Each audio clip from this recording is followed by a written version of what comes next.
today we're tying a fly called a flapjack for the beginner tying box. This is a really versatile little pattern. You can catch bass, panfish, trout. You can fish it on a Euro setup as a jig, as your anchor fly. You can fish it in a lake, so you can fish it under a strike indicator and let it bob. So it's just a really fishy little pattern, and it's great to learn how to do dubbing and stuff. Really simple as well. So we're going to go ahead and tie it. I'm going to tie this light colored one. So we're going to start off with a size 6 jig hook, and this is a 4mm tungsten bead. So it'll really bob around there, really cool, and get that tail moving. So I'm just going to start my thread right behind the bead, and let's build up a little thread dam behind that bead for a second. Just make a bunch of turns right there, 20 or 30 turns, just to build up that thread to kind of lock that bead in place. And once we've done that, we can take our thread back to our tie-in point directly above the barb of the hook. So we'll work our way back, and this is where we're going to tie in this leather patch that we have. So I've sent a few colors in this box, and what I've done is just trimmed a nice strip here that's about 1.5 times the length of the hook shank, and I want it to be about the width of the bead is a good point there. You don't want it too wide, so I really like this thing to flap around there out the back. So once we have that measurement, I'm just going to lay that on top of the hook and just take my thread and come around and tie in that leather patch.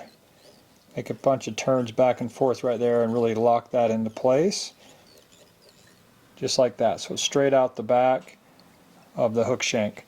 Now we're just going to dub the body forward. So I've sent a few colors of dubbing. So I'm going to do this light color, this golden olive with this brown tail.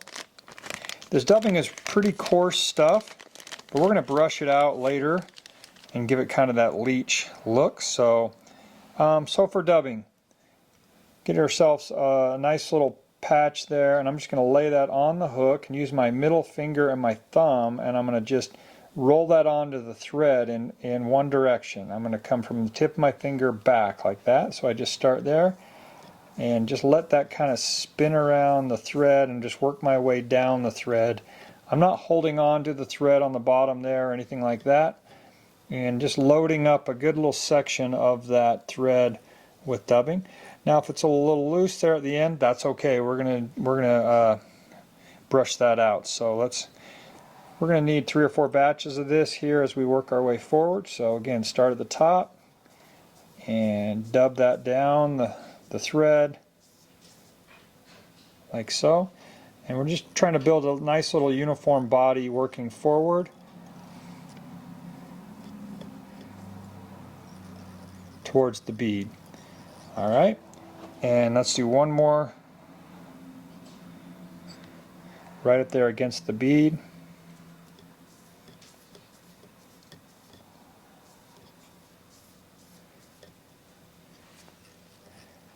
And we'll dub that right up against the bead right there. And that's where we can do our whip finish. So I'm going to come in there and do our whip finish in there nice and tight behind the bead.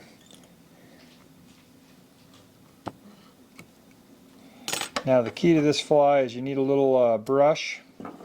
I've got a little dubbing brush tool, so if you have a little tool like that or a piece of Velcro works great. Any sort of little brush, and I'm just going to rough up that dubbing and just really get all those fibers to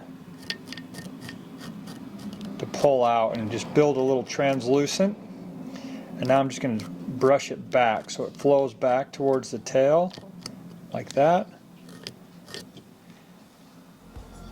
And that's all there is to it. Flapjack, a very effective fishy little pattern pretty much anywhere you fish.